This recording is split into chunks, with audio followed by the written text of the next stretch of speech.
Nous l'appellerons Salif, mais c'est un nom d'emprunt. Il ne veut pas non plus que nous donnions le pays où il a trouvé refuge.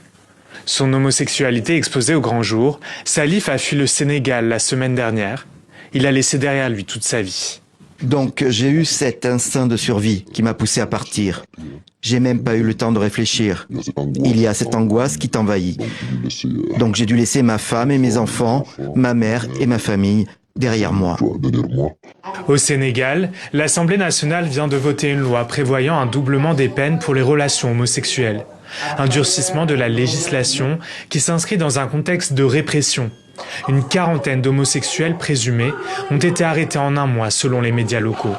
Tous sont accusés par les autorités d'actes contre nature et de transmission volontaire du VIH, des accusations infondées selon Salif. La police t'appelle ou débarque chez toi, on t'amène chez le médecin, on t'oblige à faire un test de dépistage du VIH, on expose tes résultats et ta vie. S'il a échappé aux arrestations, il doit maintenant vivre caché dans un pays qu'il connaît peu. Je ne suis même pas en sécurité là où je suis. Je ne sais même pas si j'aurai le courage de repartir pour voir ma famille, de les regarder dans les yeux. Repartir, il n'en est pas question, mais trouver un autre pays d'accueil, peut-être. Aboubacar, lui, a choisi la France. Il a vécu un enfer il y a plusieurs mois, quand son père l'a surpris avec un autre homme. Il nous a insultés et nous a menacés de mort. Mon ami est parti en courant.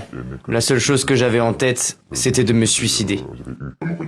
Aujourd'hui en sécurité dans la maison d'Alana, où sont logées des personnes LGBT en situation de précarité, Aboubacar s'inquiète pour ses proches restés au pays, qu'il tente de joindre avec prudence. Le téléphone était notre issue de secours, c'était notre refuge. Mais là, dès qu'ils attrapent quelqu'un, ils fouillent nos téléphones pour voir ses contacts et ses amis en commun. Et vraiment, c'est dangereux pour certaines personnes. Un constat partagé par les représentants de l'une des associations qui a aidé Aboubacar, Stop Homophobie. Une ligne d'écoute internationale a été ouverte. Les appels depuis le Sénégal se multiplient. Ça fait une bonne quarantaine d'appels. En deux semaines, c'est quand même 2-3 semaines, c'est quand même beaucoup, quoi. En général, on en recevait genre 2-3 par semaine, mais pas 40, quoi. Les personnes, elles sont paniquées, elles ont carrément sombré dans une sorte de paranoïa parce qu'elles ne savent pas à quel moment on leur tombera dessus. Objectif, apporter un soutien psychologique et trouver des solutions pour leur permettre de quitter leur pays. Une fois en exil, certains doivent attendre des années pour obtenir l'asile auprès des autorités compétentes. Pour avoir un rendez-vous, pour faire son préenregistrement, ça peut prendre 1 an, ce qu'ils m'ont dit. Après, pour passer l'audience, ça peut prendre encore 1 an. J'ai vu des amis qui ont fait 5 ans en temps d'attente.